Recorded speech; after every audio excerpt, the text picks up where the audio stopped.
All right. Hello, Dream Builders. I am Tamara, your host for today, and I have our lovely expert, Donteacia Seymore, who is not a stranger to Literature Academy. She has taught two other lessons, and you guys can see that inside of the Facebook group under the Boss Path. Also in Literature Academy, you'll also see it underneath this video, links to her previous lessons. But for those of you who do not know me, I know we have some familiar OG Literature Academy members in here. And then we also have our new members. I am the manager of Literature Academy. So I'm always behind the scenes, just taking in all of your feedback to make the Academy as great as possible. And sometimes you hear from me in the customer support inbox as well, so that you are all taken care of. So thank you for joining me.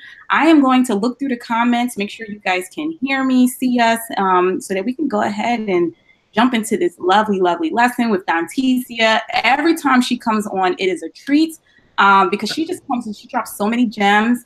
She makes starting a product or inventing a product seem so easy.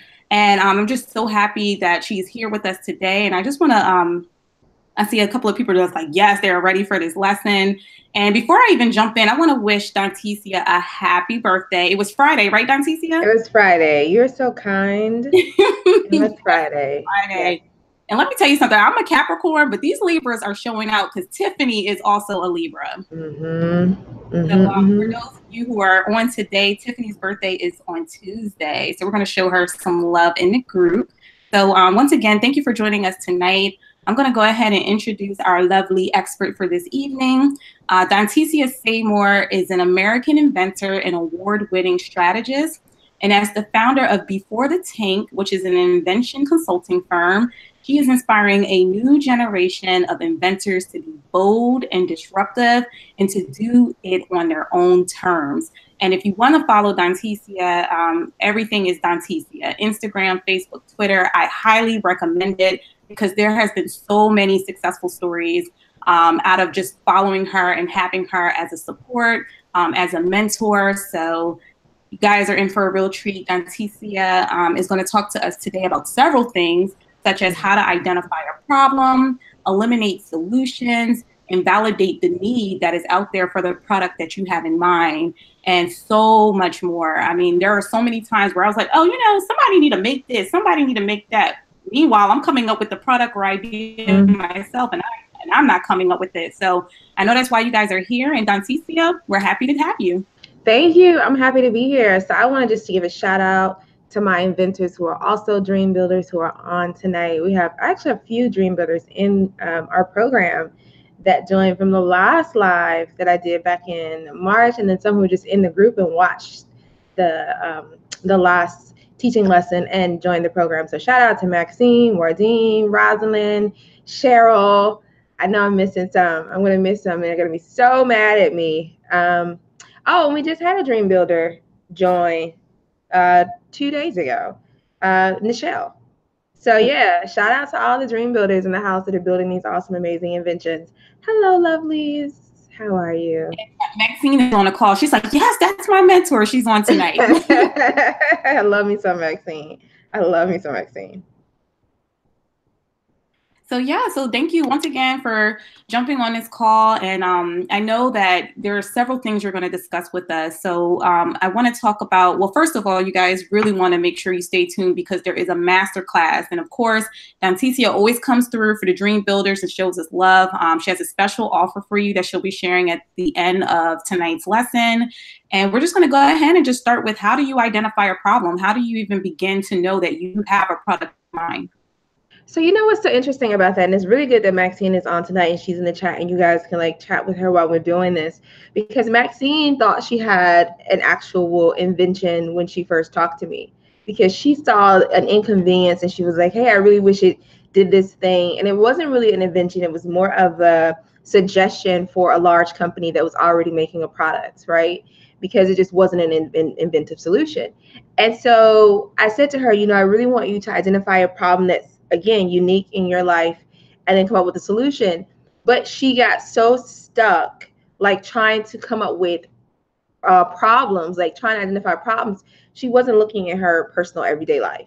She was listening to other people and looking at big picture stuff and just like trying to find something.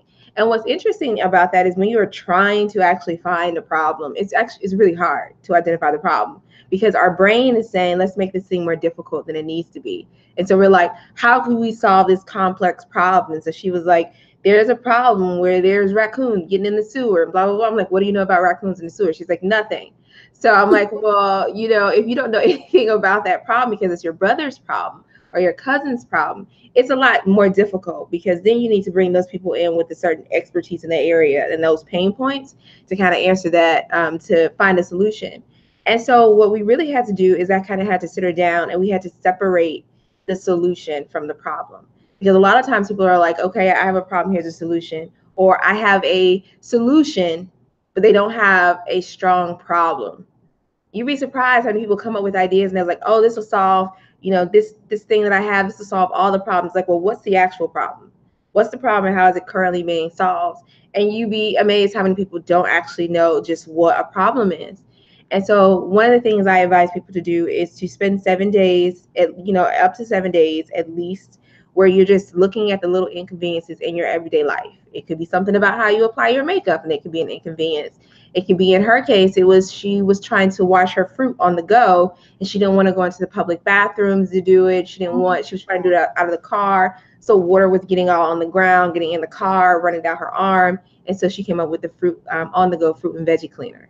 Wow, look how simple that is. And that's something that we need every day. So simple. And once I got her to really like focus, and Maxine is special because she wouldn't leave me alone. Love you, Maxine.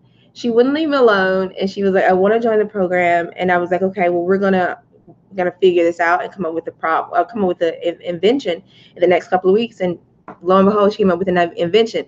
And the only thing she had to do different was just only focus on the little problems. Just write down in the notebook. Don't look for solutions, because what'll happen is if you identify a problem and you look for a solution immediately and there's one there, you begin to get discouraged.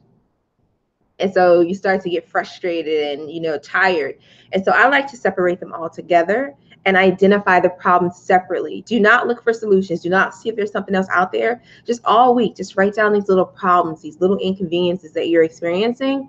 And then at the end of 7 days, you'll probably have like 10 things. And then you go on to the next step.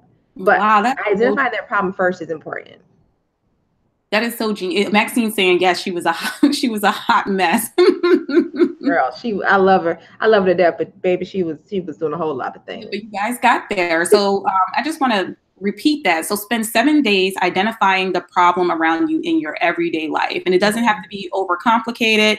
Like you said, don't look for the solution first. Just write down in a notebook exactly what you're experiencing that has been an inconvenience for you. That's it. That's it. It's just that simple. So she separated the two, the problem and the solution. What was her next step after that, after finding out that for her situation specifically, it was the fruit, right? Not having anything to wash the fruit. So after you have that idea, what do you do next? Well, she had several ideas. So one of the great things about identifying problems is that by the end of the first 7 days, she had like 7 or 8 problems. And so it was like, okay, now look for solutions. Now we look and see what's out there in the industry. We look and see how people are currently solving them. If you know someone who's solving that problem already, or who also deals with that problem, like say you guys are in the same industry, then you would ask them. Another one of my clients, Stephanie, she's a nanny. And so her issue was like, bath time was just a horrible mess because she would hurt her back. She's leaning over the tub all the time, watching the kids. And so she asked the other nannies in the group, how are you currently dealing with this problem? And they had all kinds of makeshift answers. Moms were just like, I'm just getting in the shower and taking the shower with my kid. But as a nanny, you can't do that. And so a lot of nannies were just dealing with like the bad back stuff and wearing braces and all kinds of stuff. And so she's like, okay, well, I have a solution that's going to take away that.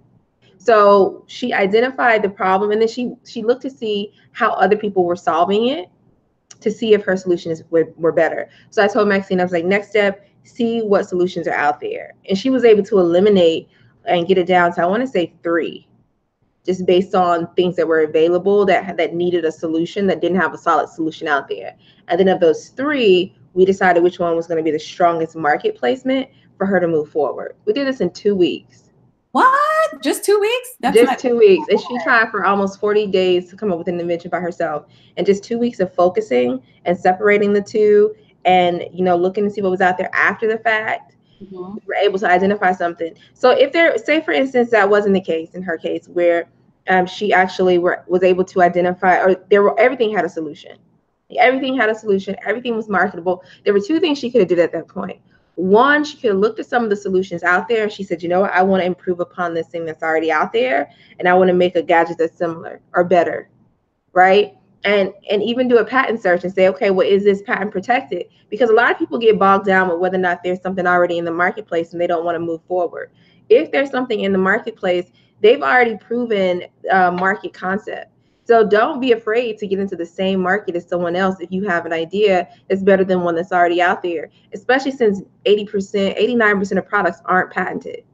Wow. So there's a lot of 89% are not patented. It's a very small percentage of patented products in the market. And so it's an open free market. So if you feel like you have a better solution, then you get out there and you put your better solution out there. Or if you want something that's uniquely yours, that's not out there, and you just really want to double down on having your own personal idea, then you just repeat the process again. Look for problems, separate that, identify the problem, and then look for solutions or create a solution for that problem. Okay. So that means the two ways to go. It's not a dead end if you identify a solution and there's already a solution out there. You can make a better version of that solution. Okay, so this doesn't have to be an overly complicated situation. If I'm going out to see what's out there, this is just simple Google searching, or what? That's it? Yeah, just Google searching. So while a lot of patented products are not actually launched, that's a whole other separate thing. You can already see what's out there. And if there's nothing out there, what we have our inventors do after that, we're like, okay, you have your solution now. Here's what you want to create, which was her cup with the strainer. Shockingly, though, there was like nothing similar to what she wants to do out there. We did a patent search. He's like, okay, now let's patent search, because I want to make sure that whatever you're building doesn't infringe on someone else's IP. I am a strong believer in like respecting people's intellectual property. So I don't want any of my inventors to get a cease and desist letter saying you cannot continue building this thing because it directly impacts our IP. So what we do is we have everyone do a patent search, and then based on what the patent search says, we know what they can design around. You can always still build your product. You just can't build it that way.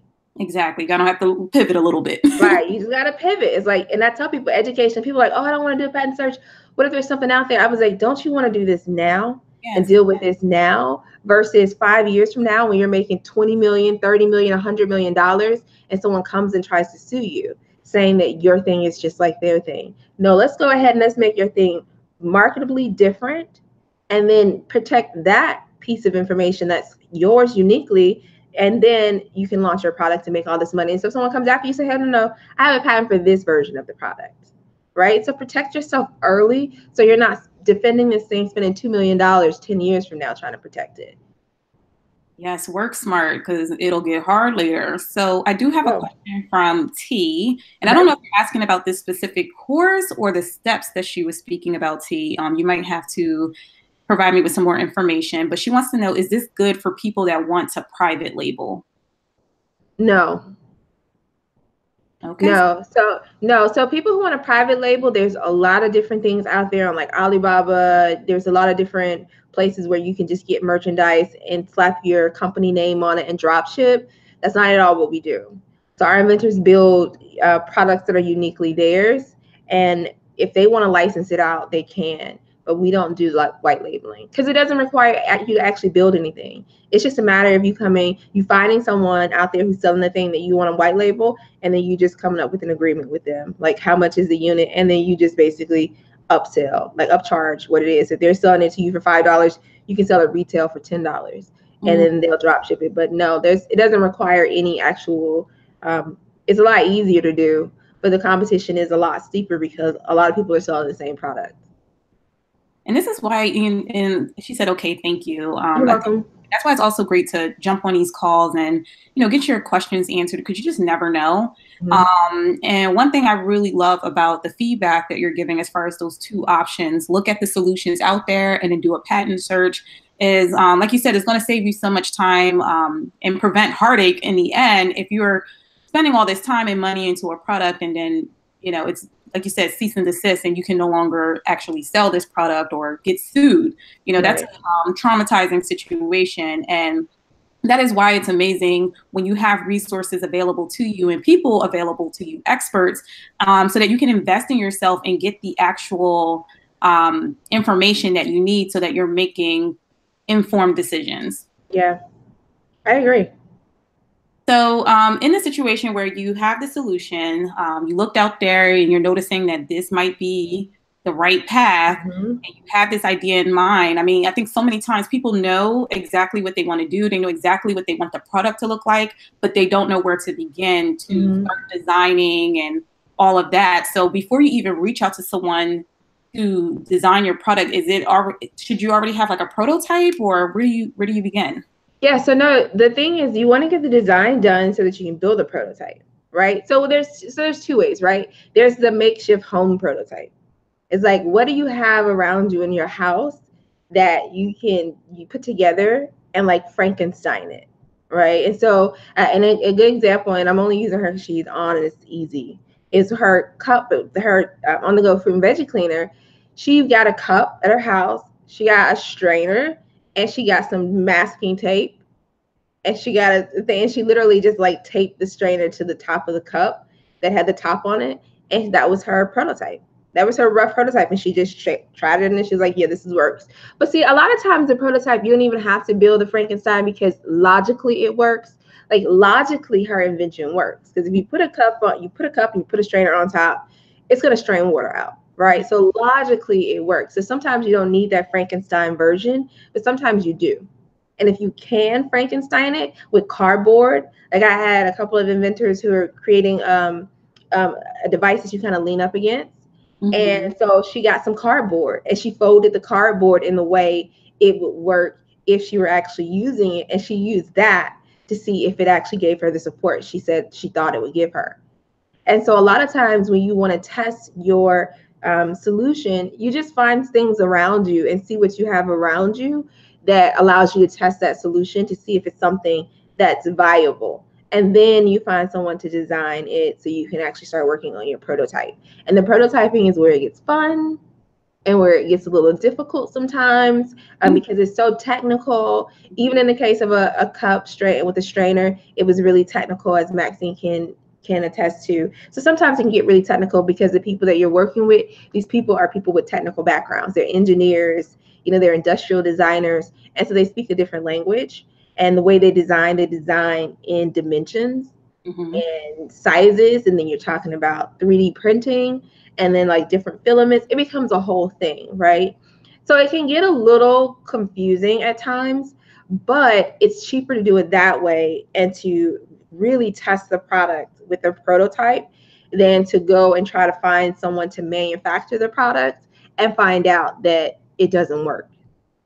So that's why I tell everyone, I say, guys, we got to do a prototype of this first and then get the right dimensions, get the right sizes, because you might get it and the designer might draw it one way and you'll get it and you realize you don't like that design. You realize that it's too big or it's too small and you need to make it smaller, or it's too big and you need to make it smaller. You find out all kinds of stuff like, oh, it's too heavy. And so this person will probably, if it's supposed to be portable, it might not work with what someone is trying to do if it's portable, or it just may not work, and so you need to make some changes. And so prototyping allows you to kind of really test out what you're trying to do and make the necessary changes before you start going to spend thousands of dollars on production. Oh yeah, I think you definitely want to have that right before you do all of that. Yeah. We have Liz Jones with a question. She said, what is the process if you have a creative idea and it's not really for a market product, but for a creative product, like a cartoon show? What type of patent do you need for that idea to be secured as your own? Do you need a patent for that? A copyright. Yeah. Okay. So yeah, that's more on the creative. So if you're writing like a cartoon show, or if it's something where it's written words, it's a copyright. And copyrights are super cheap. They're like $25. They're like really cheap, $25 to $50, and you just register your concept. You don't even have to have the full script. You can just register the concept, and then if you want to then like write it out, you can copyright the script. But the truth is, the way the law is set up, and it's not like this for patents, but with copyrights is once you've written it and it's your piece of work and you put your name on it, it's automatically copywritten.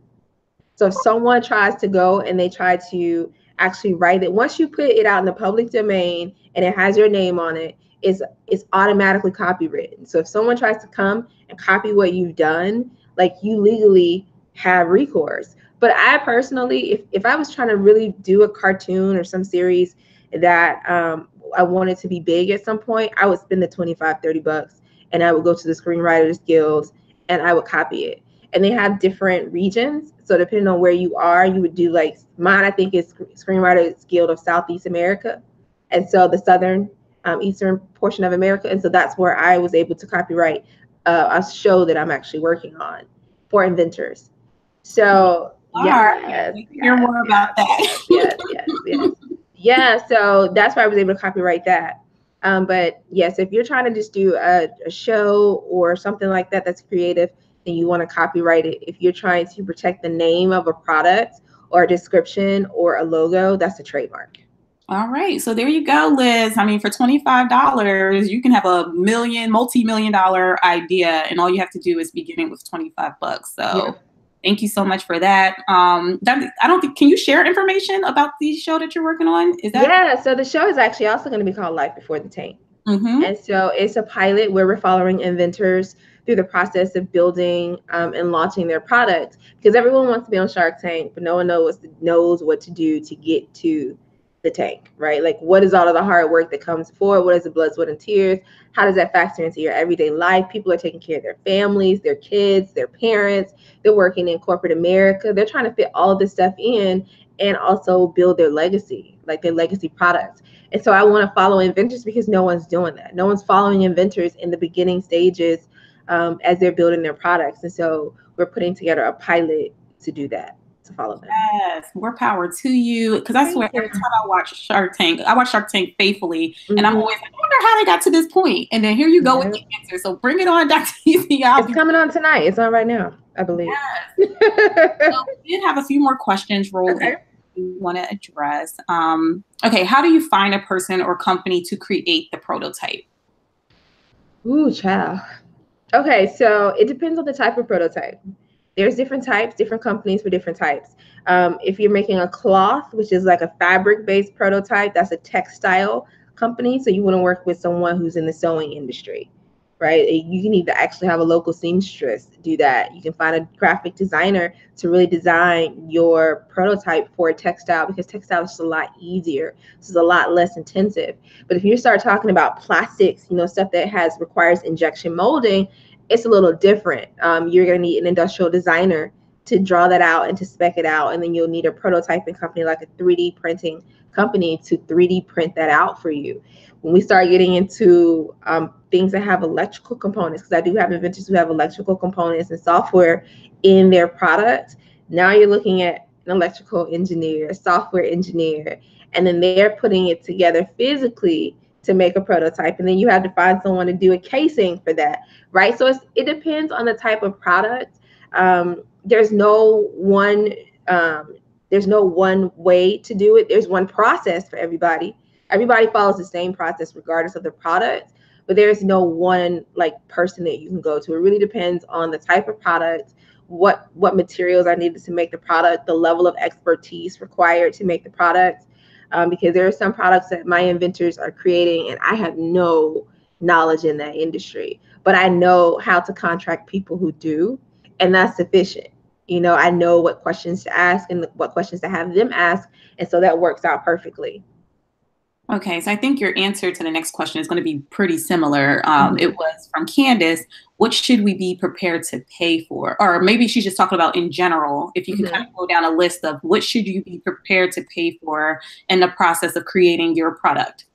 Okay, so you should be prepared to pay for a patent search. You should be prepared to pay for your provisional patent. You should be prepared to pay for the designer, industrial engineer, or graphic designer, depending on the type of product. If you have a specialty engineer required, you should be expected to pay for that engineering. And then a prototyping company, if it's something that's going to be textile, that someone to sew it. If it's something that would be plastic based, then you need someone to 3D print the product, 3D print the casing. If it's something that's electrical or software in nature, then they're going to have to buy the parts for that and create a working prototype from the parts. And then once you have that, then it comes down to like testing and beta testing. So now you have to get people interested.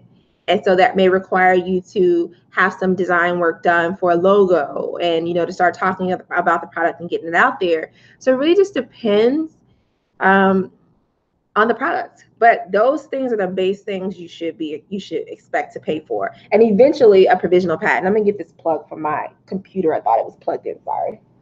Off camera for a second. But just a second. Just a second. I thought I had it plugged in and then the green light came on, like, no, ma'am. Keep that light green. We need you, Donteacia. All right. We're back. We're plugged in now. So, but before you do anything, the first thing you want to pay for is the patent first.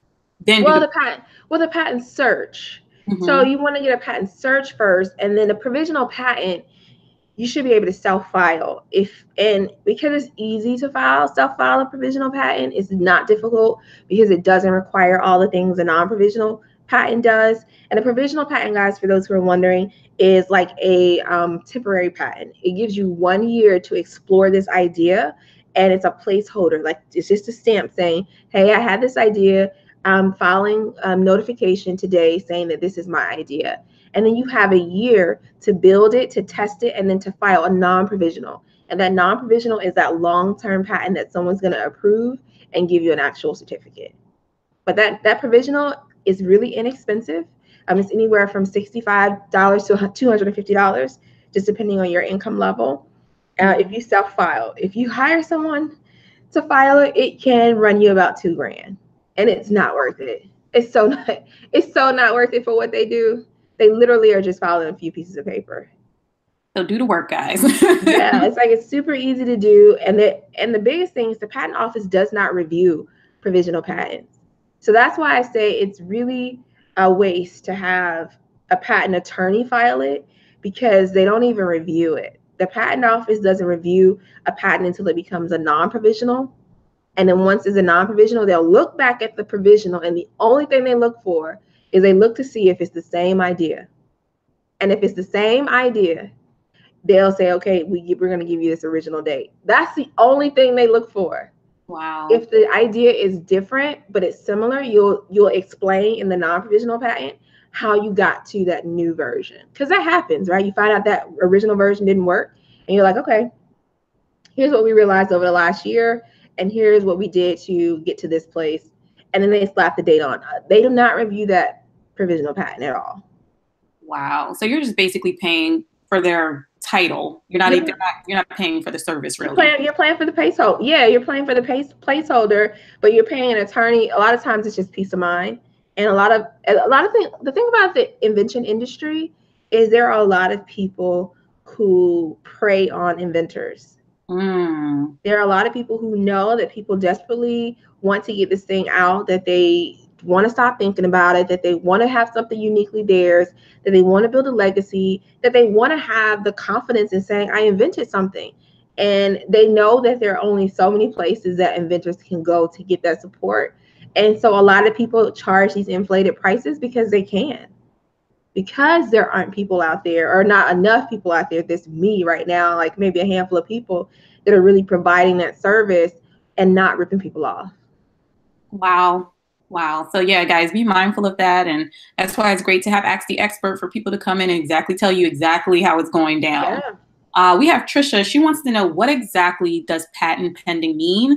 And then how long can it be pending? Like, how long is that process? So the provisional patent pending means that the office received your patent. That's all it means. It means that your patent application is pending. It gives you the right, though, to market. It does protect you. You are protected under patent pending. Patent pending under a provisional lasts for a year. Patent pending under a non-provisional lasts until you either get the patent or you exhaust all of your resubmissions.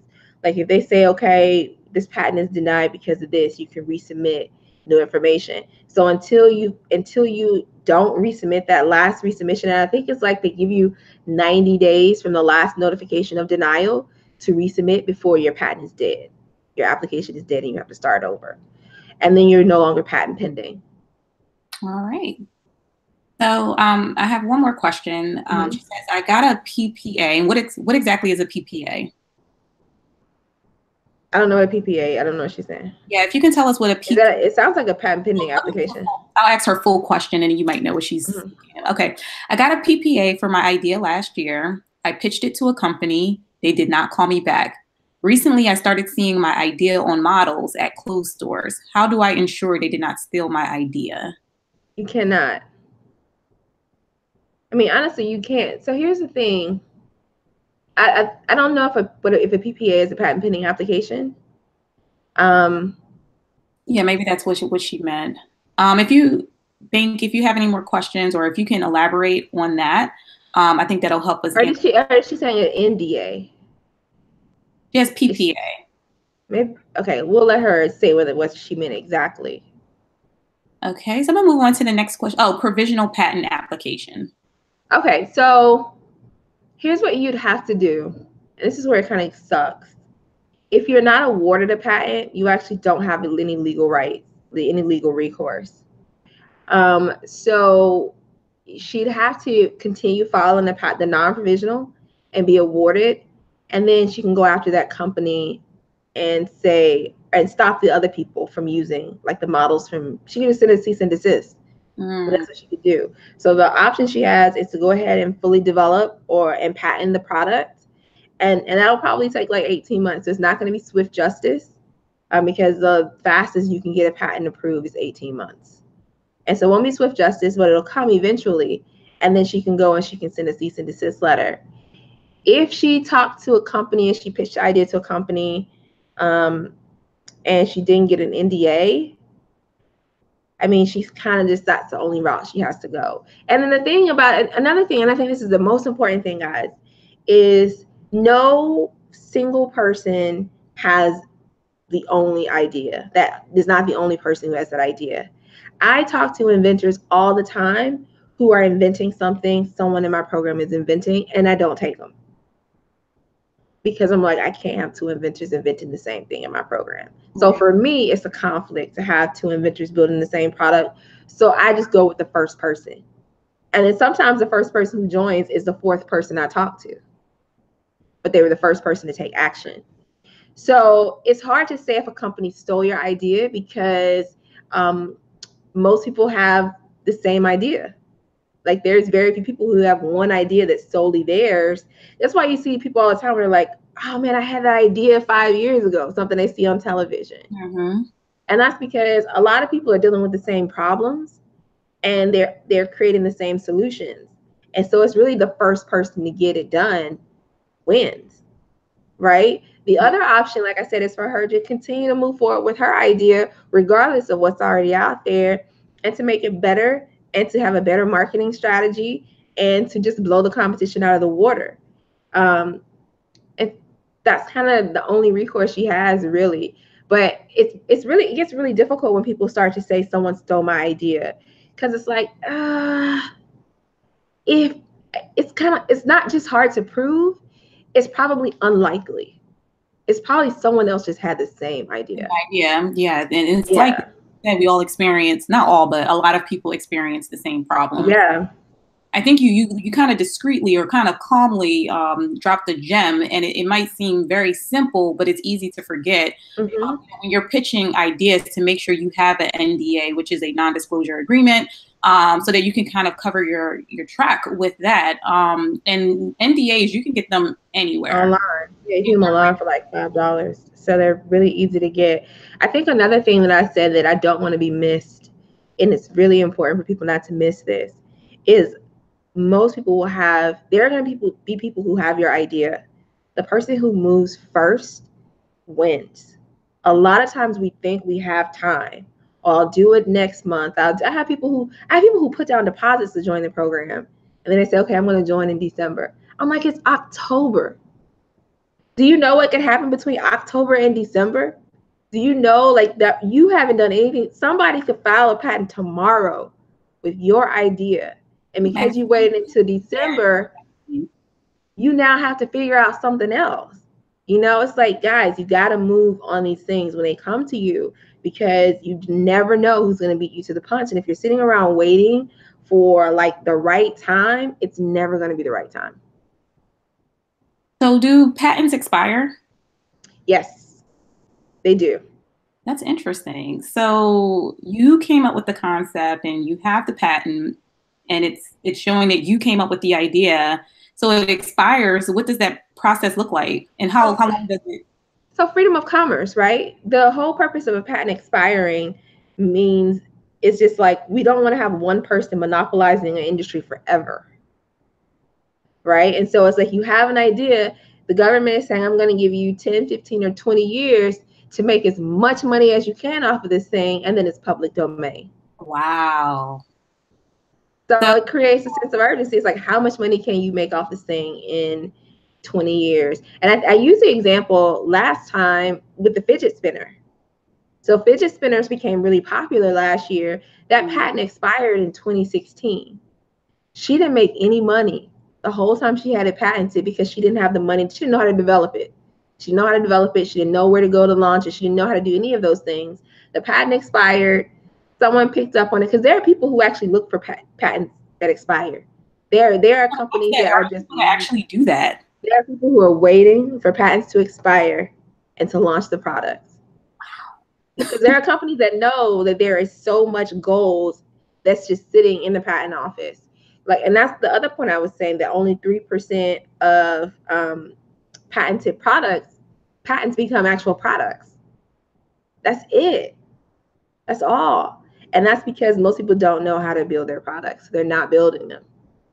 There's 97% of the approved patents out there are just paperweights. Okay, so I have people come in, they're just like, wow, they're blown away by that. Oh, somebody said rights. The same thing with drugs. Oh my gosh, patents on drugs too with pharmaceutical industries.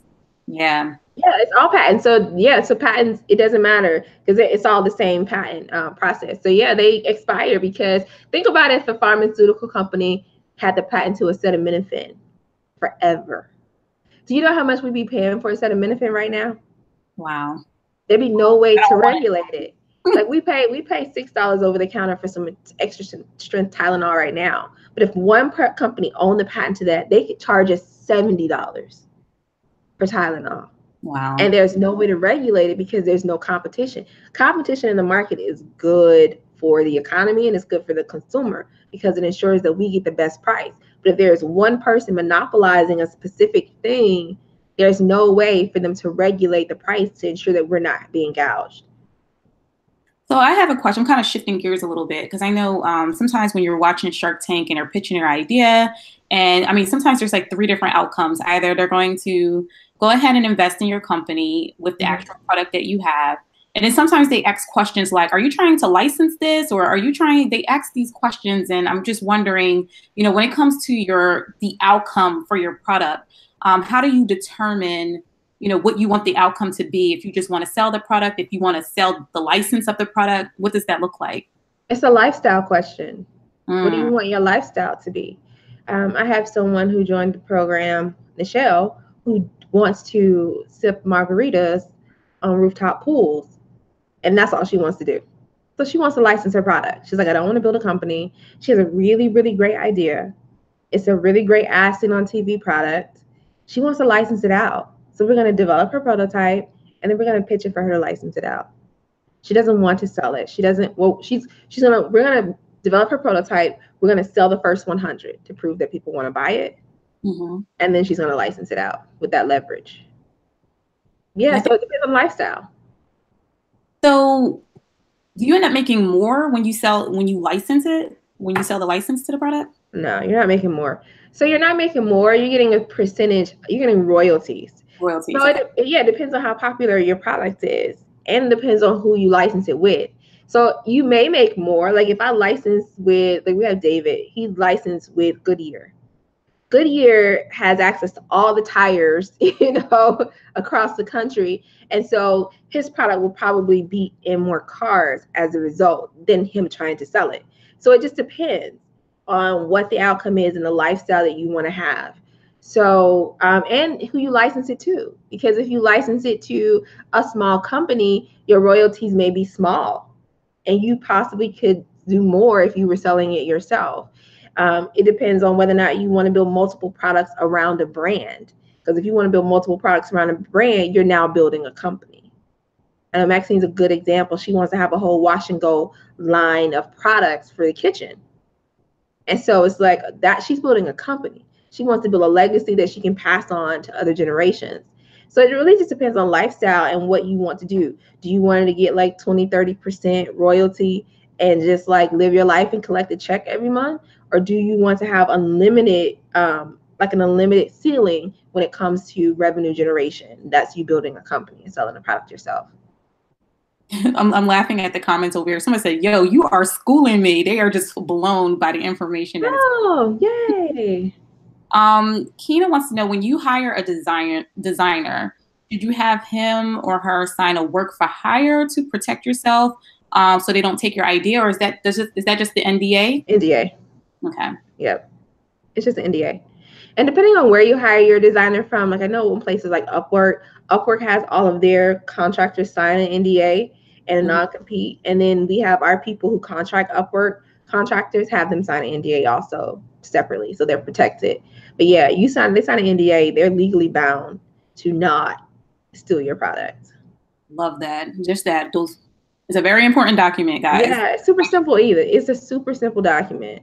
Yep, it's on the internet, and you can have them sign it like via DocuSign or email, fax, whatever the case may be. Just make sure you have it and you have it signed before you do any pitching or sharing of the ideas. You talked a little bit, Donteacia, about the timeline and the investment, especially, you know, when you talked about someone who paid a deposit in October and she's like, yeah, I'm going to get started in December. And you talked about how quickly things can happen. What's a realistic timeline, or does it kind of depend on the product? It definitely depends on the product, and it depends on the inventor. The inventor is the biggest factor, because I can build a product in 4 weeks. It doesn't matter if it's super complicated. I can build it in 6 weeks, right? So it depends on the inventor, and it depends on how fast you're willing to move in the process, what you know about the process. Some people have been working on their product for 2 years, 5 years, 7 years, 10 years. I had a guy come to me 12 years in. Wow. You know, some people have been working on their products. Some people have had their idea for 20 years and have been like tiptoeing around research for 20 years. And I'm surprised no one still has not invented it. But some people have had their ideas for a very long time and have been working on it for a very long time. And they've been hitting walls because they didn't know what they were doing. Right. And so the timeline is dependent on the inventor, is dependent on the access of knowledge that you have. Like if you have a proven process and you know how to just get through it, you can get through it in 3 months. I mean, even Maxine is on here. Maxine didn't have an idea on when we first had our call. She started the program July 6th. It's October 14th. She didn't have an idea on July 6th. She didn't even have an idea. Maxine has 2 prototypes already, and she has a logo and a name, and she's pre-launching in like a week and a half. Go Maxine! We're super proud of you. So it depends on the inventor. Some inventors get through their products in 3 months. Some inventors get through their products in 6 months. And I think I got this new girl, Caprice, who's probably going to do her product in 2 months. Wow. So it just depends on the inventor and how obsessive they are with the process. So let's talk about that then. You know, you said someone he's been working on his product idea or invention idea for 12 years, and it's because he didn't have guidance. He didn't know where to begin. He needed some assistance. Where do you find help? How do you find mentorship for invention ideas? Well, we offer mentorship for starters. Shameless plug. And I honestly think that we're the best that do it. Like, I believe that what we offer is the best out there. Because of the type of support, the level of support, and the team that we have that's all working together to get the inventions done. I think there's some really distinct distinctions that need to be made for companies that are in the industry, and so I want to just talk about that briefly. You have to be careful when you find out about invention submission companies, licensing coaching companies, and invention like product development firms. Those are all different things. Like Invent Help, Invent My Idea, those are invention submission companies. So you're paying those guys $10,000, $20,000, $30,000 to do a mock-up, to do a market survey, and then to put your invention idea in a beautiful book and to pitch it to other companies every now and again for licensing. Less than 1% of their products actually get picked up because they're not actually like pitching hardcore. They're just sending out this digital manual every month, and people are kind of skimming through it, kind of not. And so they're kind of just stringing you along through the process, right? And then that is only good for 2 years. They only do, after 2 years, they don't do it anymore. Okay. So it's important to understand that you're giving someone $10,000, $15,000, $20,000. You're not going to walk away with the product. You may not even walk away with the deal, and they're going to stop working for you in 2 years. So that's important. And then you have your product development firms. And these are companies who go through the whole thing. They'll design your product. They'll prototype the product. They'll mass manufacture the products. They'll charge you $30,000, $40,000, $50,000, right? It's expensive. They're those guys. That's a little steep. That's money I don't have. Very steep. And, you know, we had one girl who went to a product development firm. They wanted to charge her $50,000, and she was making a blanket. A blanket. And of those $50,000, only of the $50,000, she was only going to get 800 units of that blanket when they were done. But that was all in development. It was ridiculous the amount of money they're charging for stuff like that.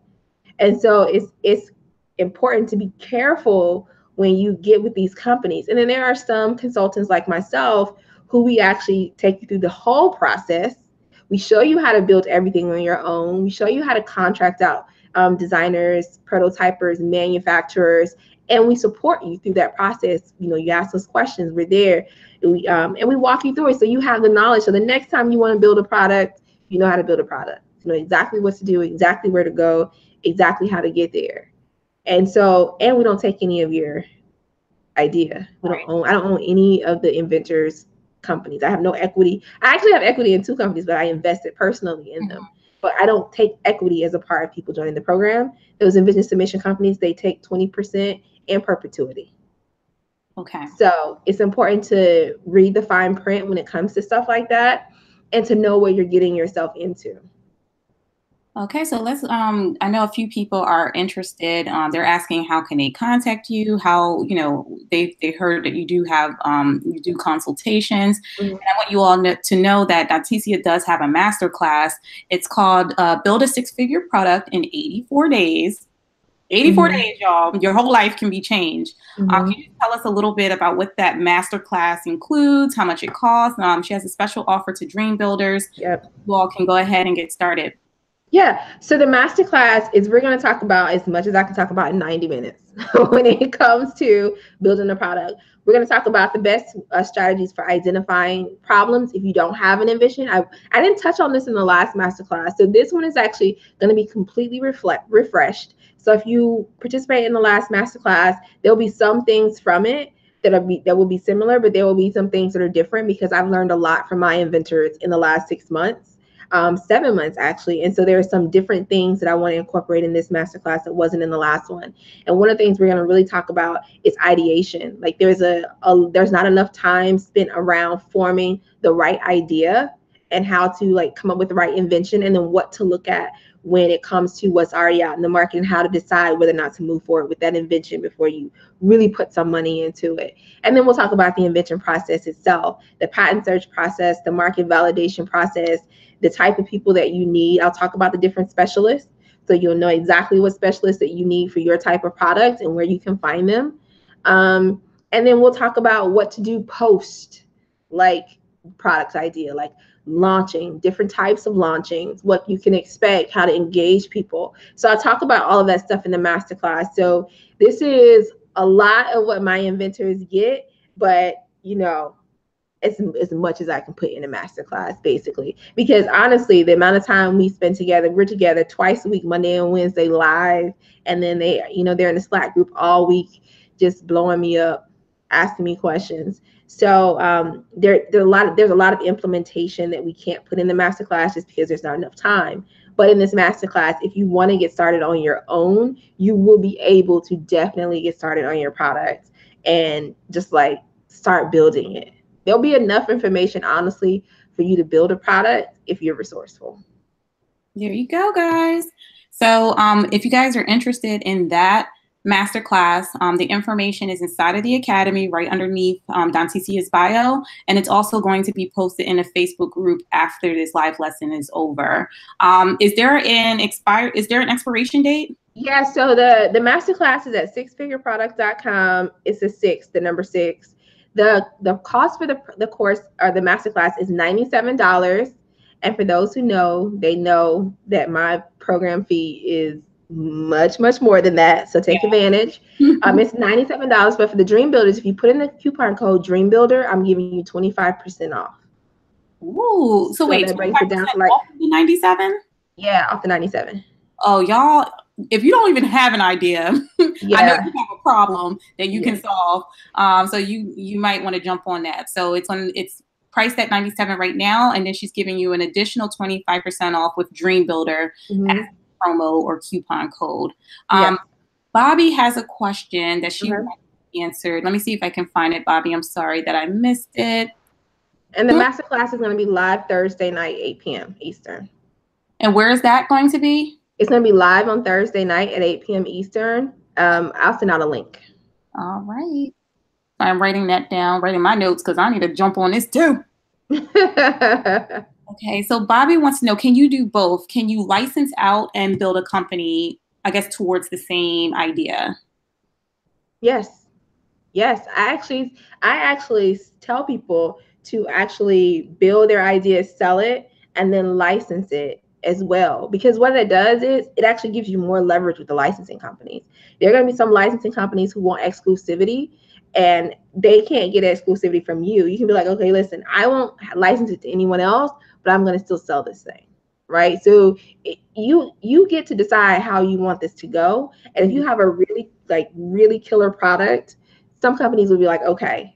Or they'll say, we want total exclusivity. You can't even sell it, but we're willing to give you this much, right? So it just depends on what you want to do. I mean, people will pretty much give you whatever you want if you go in there with confidence and you show them evidence.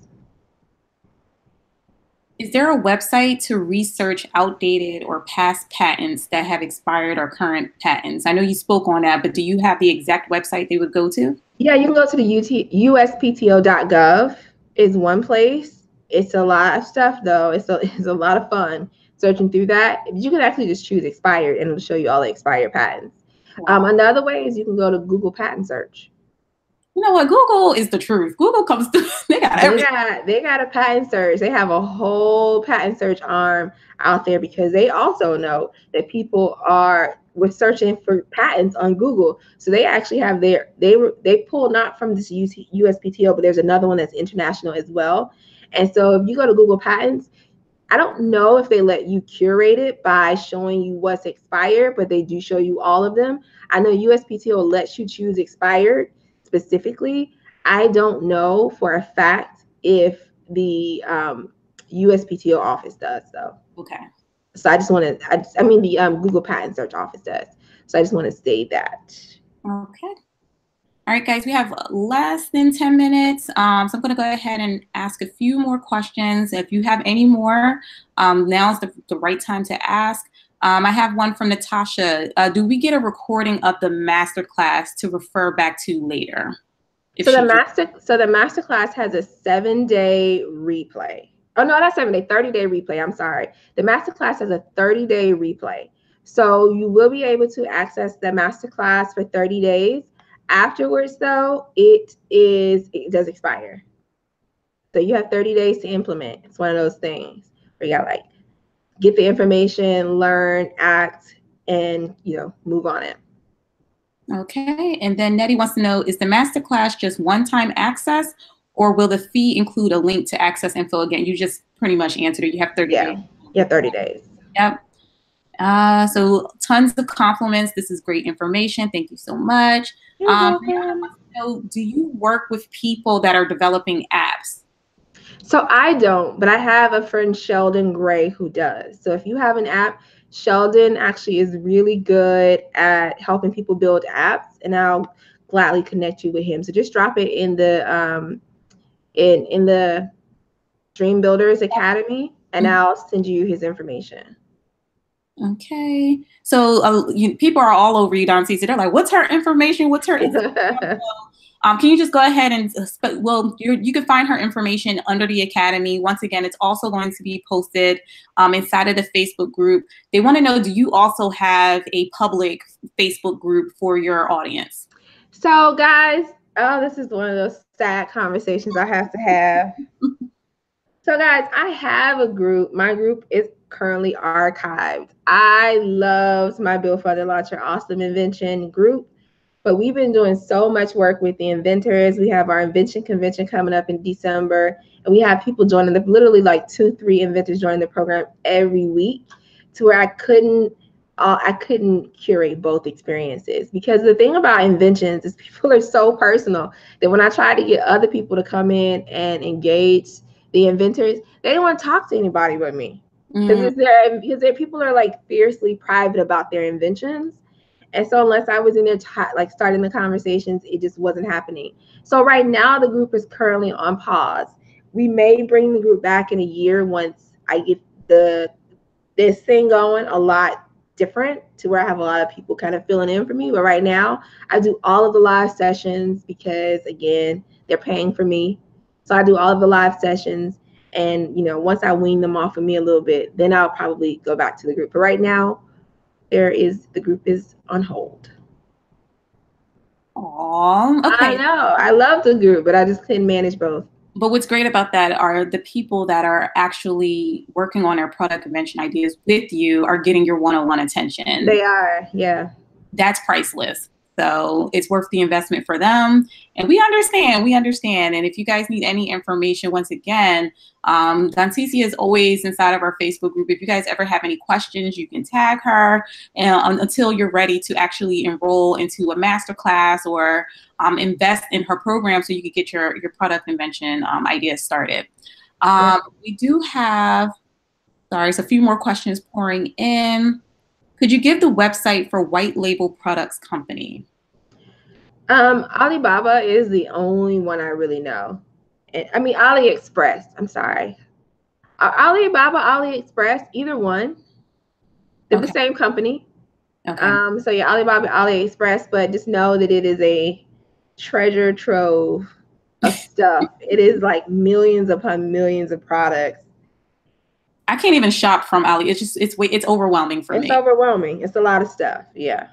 Okay. And then from Yvette, can a patent be renewed or redone for the same product by the same person? No. If you've already gotten a patent, if you've already had the patent and it's expired, like it's been 10, 15, or 20 years, depending on the length.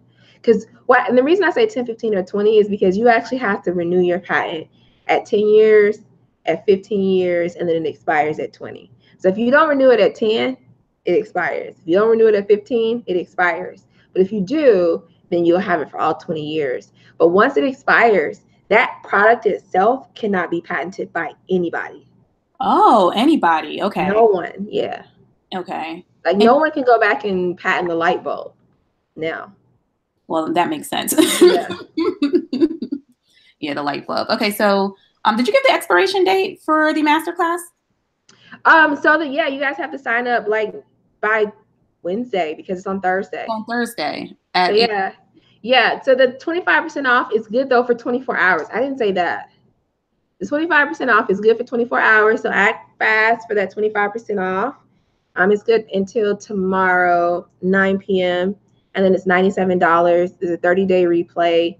And then for people who are interested, like I want you guys to go through the masterclass first, because I want you to really understand what's happening. And if you want to, join the program and want to know more about the program, you'll have an opportunity on Thursday night to schedule a call for the program. All right. Well, thank you so much, Donteacia. Guys, if you don't know, we had a wonderful time in Orlando. Tiffany and Jabril is Tiffany's partner with Literature Academy. They took us all to Orlando and we had a wonderful company retreat, and Donteacia came in and stopped by to see us. I worked with Tiffany quite a bit, but this was the first time they actually met in person, and I got to witness that. And they basically had their own little Ask the Expert in the kitchen while the chef cooking, and what they were talking about was hotter than what the chef was cooking. It's just amazing to see you two together, and your leadership, and how passionate you guys are about the people that you serve. So, and how passionate we are about helping y'all get to this money. Listen, I didn't wear my money earrings tonight because I didn't want to be audacious. I usually have on money earrings, and I didn't wear my money earrings, but my inventors will tell you, I tell them all the time, how do we get to the money? Like, how are you going to get to the money? I don't want you we are not building products to sit them on the mantelpiece and to say, job well done. I'm not having them invest in themselves to put something on a product or to have 1,000 of something in a garage. It's like, how do we get to the money? How do I make sure they have the same opportunities that I have for myself and for my family and my daughter? So for me, the masterclass is actually called Products for Profit. Like, that's actually the masterclass. That's the name of it, and it's how to build a profitable product in 84 days. But yeah, it's products for profit. Like, I'm about making money. Tiffany is about saving money so that you can live richer, right? That's what this is all about. That's what the entire academy is about. And so that's definitely what we're about, and what we're doing, and it's what we're going to talk about in that masterclass. Is how do I help you come up with $1 million idea? Because that's what you want, right? You want $1 million idea. Candace says, show me the money. I know that's right, Candace. So everybody get ready, because we all going to be wearing money earrings soon. Yes. All right. Thank you so much, Donteacia. Everyone, I just want you to go ahead and head over into the Facebook group. The links and resources post will be posted so that you can enroll inside of the masterclass. Once again, the 25% off promo code expires tomorrow at 9 p.m. So act fast, 24 hours. The code is Dream Builders. After that, no S. Oh, Dream Builder, no S. And after that, it will be $97. So still a great offer, because Donteacia is worth way more than that. So that is a steal. So please head over to the Facebook group, show her how much you appreciate her. And just thank you for your time and for joining us this evening. Yeah, guys, and share any aha moments you have for the people who weren't able to watch it tonight for whatever reason, and they may come back later. Don't forget to drop little gems in the group of aha moments that you had on this call tonight, things that you're going to do now. Like, what are your action steps going to be? I want to hear about action steps. What are some action steps you guys are going to do in the next 7 days to get you to a place to where you can build $1 million product? Yep, I got my list ready right now. My 7 days begin right now. I'm looking for problems. All right. Thank you so much, Donteacia. Everyone, have a good night. Good night, guys. Bye-bye.